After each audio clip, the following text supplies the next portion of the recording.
তো সেই দিন কোন নবী এবং রাসূল আল্লাহ সুবহানাহু তাআলার সামনে কথা বলার সাহস করবেন না। আল্লাহর অনুমতি ব্যতীত এমনকি কোনো ক্ষমতাধর, শক্তিশালী, সাহসী, বিত্তশালী, সম্পদশালী মানুষ আছে সর্বশেষ নবী মুহাম্মদ সাল্লাল্লাহু আলাইহি ওয়াসাল্লামের সামনে? আর তিনিও আল্লাহর সাথে সরাসরি কথা বলবেন না। তিনি পৃথিবীর ইতিহাসের সর্বশেষ নবী এবং রাসূল এবং সর্বশ্রেষ্ঠ মানব। মাত্র 23 বছরে তিনি পৃথিবীতে এমন এক বিপ্লব সৃষ্টি করেছেন, কিয়ামতের মাঠের ভয়াবহতায় কাফের, মুশরিক, মুনাফিক তো বহু দূরের কথা, যারা মুমিন নেককার বান্দা তারাও বিপদগ্রস্ত, অসহায় অবস্থার মধ্যে থাকবে। সেই বিপদগ্রস্ত এবং অসহায়ত্ব থেকে বাঁচার জন্য তারা নবীদের শরণাপন্ন হবে।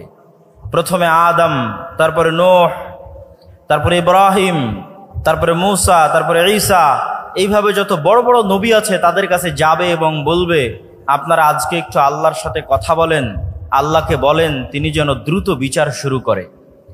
মানুষের জান্নাত হোক অথবা জাহান্নাম হোক, বিচার হয়ে যাক। বিচারের মাঠে ভয়াবহতা এত বেশি থাকবে। তো সেই দিন কোন নবী এবং রাসূল আল্লাহ সুবহানাহু তাআলার সামনে কথা বলার সাহস করবেন না। যেমনটি পবিত্র কোরআনে আল্লাহ সুবহানাহু তাআলা বলেছেন, মান যাল্লাযী ইয়াশফাউ ইনদাহু ইল্লা বিইজনিহি, আছে কি কেউ কোনো ক্ষমতাধর, শক্তিশালী, পাওয়ারফুল, রাজা, বাদশাহ, প্রধানমন্ত্রী, ব্যবসায়ী, সম্পদশালী, যে সাহস করবে কিয়ামতের মাঠে আল্লাহর সাথে কথা বলার, আল্লাহর অনুমতি ব্যতীত? এমনকি কোনো ক্ষমতাধর, শক্তিশালী, সাহসী, বিত্তশালী, সম্পদশালী মানুষ আছে? এটির চ্যালেঞ্জ আল্লাহ সুবহানাহু তাআলা নিজে কোরআন মাজিদে দিয়েছেন আয়াতুল কুরসির মধ্যে। সেই চ্যালেঞ্জের মুখোমুখি হয়ে কোনো নবী রাসূল সেই দিন আল্লাহ সুবহানাহু তাআলার সামনে কথা বলার সাহস করবেন না। আদম আলাইহিস সালাতু ওয়াস সালাম থেকে নিয়ে শুরু করে সকল নবী রাসূল বলবেন, আজকে আল্লাহ সুবহানাহু তাআলা আমার উপর এত রাগান্বিত, আজকে আল্লাহ সুবহানাহু তাআলা আমার প্রতি এত ক্ষিপ্ত যে আজকে আমি তার সামনে কথা বলার মতো আমার কোনো সাহস, কোনো শক্তি আমার নাই। এইভাবে ধীরে ধীরে মানুষ চলে যাবে সর্বশেষ নবী মুহাম্মদ সাল্লাল্লাহু আলাইহি ওয়াসাল্লামের সামনে। আর তিনিও আল্লাহর সাথে সরাসরি কথা বলবেন না, বরং তিনি সরাসরি সিজদায় পড়ে যাবেন। কতদিন সিজদায় থাকবেন তা তিনি নিজেও জানেন না। তিনি সিজদায় এমন ভাষায়, এমন বাক্যে আল্লাহর প্রশংসা করবেন যা কোনোদিন দুনিয়াতে করেননি, যা তখন আল্লাহ সুবহানাহু তাআলা তাকে শিখিয়ে দিবেন।